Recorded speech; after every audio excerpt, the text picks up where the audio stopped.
بسم الله والصلاة والسلام على رسول الله. ازيكم يا حلوين، عاملين ايه؟ فين عشاق بقى المكرونة البشاميل اللي بيستكلفوا بقى يعملوها علشان بتاخد مواعين كتير ووقت؟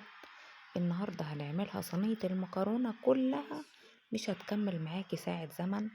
وكمان هنعملها بطريقة صحية للناس اللي بتعمل دايت بقى ومش بتحب دهون كتير. النهاردة هنعملها مع بعض بطريقة صحية وجميلة. يلا بينا نسمي الله كده. هاتي الصينية اللي هتعملي فيها، انزلي فيها بمعلقة واحدة من السمنة، وانزلي عليها كده ببصلاية كبيرة متقطعة مكعبات صغيرة. البصلاية يا دوبك تدبل ننزل عليها باللحمة المفرومة. انا هنا كنت مستخدمة نص كيلو من اللحمة، طبعا انتي حابة تستخدمي ربع، حابة تستخدمي 300 جرام، زي ما انتي حابة، الحرية ليكي. بديها بقى تقليبة كده لغاية ما اللحمة بتاعتنا لونها يبدأ يتغير. انا النهاردة ولا عملنا مواعين كتير ولا اي حاجة. عندي الحلة اللي هعمل فيها المكرونة، المية بتغلي، ننزل بالمكرونة بتاعتنا. انا اسفة طبعا على البخار اللي طلع على الكاميرا ده. ننزل عليها بالملح المظبوط، وننزل عليها كمان بشوية الزيت. والمكرونة يا بنات بتستوي على نار وسط، ما تسلقيش اي مكرونة على نار عالية. سوي المكرونة على نار متوسطة، تطلع النتيجة معاكي هايلة. في الوقت ده بقى كده كانت اللحمة بدأت لونها يتغير، ننزل عليها برشة من الملح، ونص معلقة من السبع بهارات، ونص معلقة من القرفة، ونص معلقة من الفلفل الأسمر. أنا مش بحب أحط توابل كتير للحمة. هنا بقى عندي كده طماطماية وقرن فلفل حار وحتة جزر من الجزر اللي أنا مفرزاه ده، جزراية مبشورة.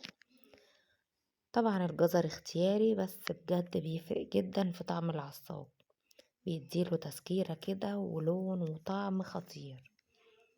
انا ما بضيفلوش اي سوائل، بستكفى بالسوائل اللي بتنزل من الخضار.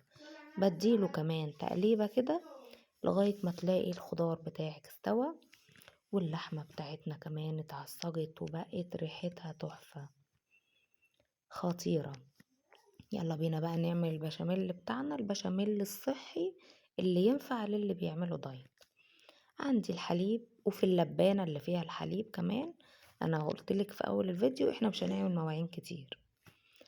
في اللبانة كده نزلت بالمكعبين مرق الدجاج، وننزل عليهم بنص معلقة من الملح، وننزل عليهم كمان برشة من الفلفل الاسمر. لو مش بتحبي فلفل اسمر حطي فلفل ابيض، انا بالنسبة لي مش مشكلة. ننزل عليها بقى بالدقيق على البارد. احنا طبعا عارفين البشاميل اللي بيتحط الدقيق نفس مقدار السمنة، فللي بيعمل دايت طبعا الخطوة دي مستحيلة.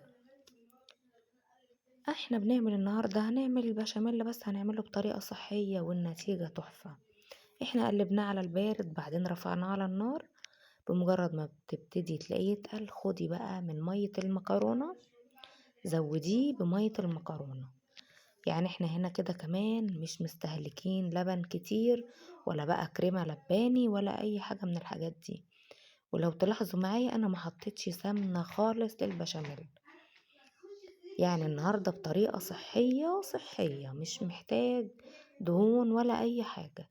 وبجد النتيجة كانت تحفة وطعمه كان خطير. زي ما انتوا شايفين البشاميل طالع تحفة. المكرونة ننزل بيها بقى على العصاج في نفس الصينية اللي هنشتغل بيها. المكرونة يا بنات بتستوي تلتين سوا بس للبشاميل، يعني ما تسويش المكرونة تسوية كاملة.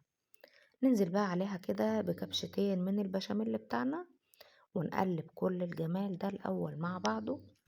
أنا في المرحلة دي حسيت كده ان الصينية هتبقى تخينة. احنا عندنا مش بنحب صينية المكرونة تكون طبقة عالية قوي كده، علشان ما ولادي وجوزي مش بيحبوها ان هي تبقى تخينة.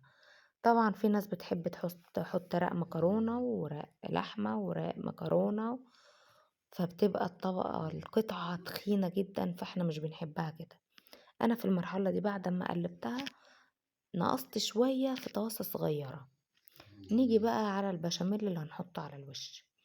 أنا بانزل عليه كده ببيضتين، ده عشان بيض بلدي بيبقى حجمه صغير، لو عندك البيض كبير حطي بيضة كبيرة، لو مش بتحبي تضيفي له بيض مش ضروري. ودي بقى خطوة كده اختياري، أنا عندي كده شوية جبنة موتزاريلا، طبعا لو مش حباها ما تحطيهاش، دي كده حاجة اختيارية بتدي طعم ومطة كده جميلة للبشاميل. أنا بضربها برضو كده مع البشاميل الأول، هتلاقيها فكت على طول لأن البشاميل سخن، والبيض أول ما تنزلي بالبيض اضربي على طول علشان ما يستويش في البشاميل. زي ما انت شايفة اهو انا ضربته ولا البيض مستوي فيه ولا اي حاجة. فردت المكرونة ونزلنا عليها بالبشاميل. في الوقت ده الفرن بتاعي سخن، انا مولعاه يسخن. بنفرد بقى البشاميل زي ما انت شايفة، وهوريكي الطاسة كمان اللي عملتها. يعني لو حصلت معاكي ولقيتي المكرونة زيادة عادي جدا ممكن ان انت تنقصيها زي ما انا ما عملت كده. والطاسة دي انا حطيتها غلفتها بكيس بلاستيك وشلتها في الفريزر، وقت ما تطلع تطلعيها تفك الاول من الفريزر وبعدين تستوي تبقى زي الفل. طبعا لو انت حابة تعملي كمية وتشيليها في الفريزر تفرزيها هتبقى جميلة جدا معاكي.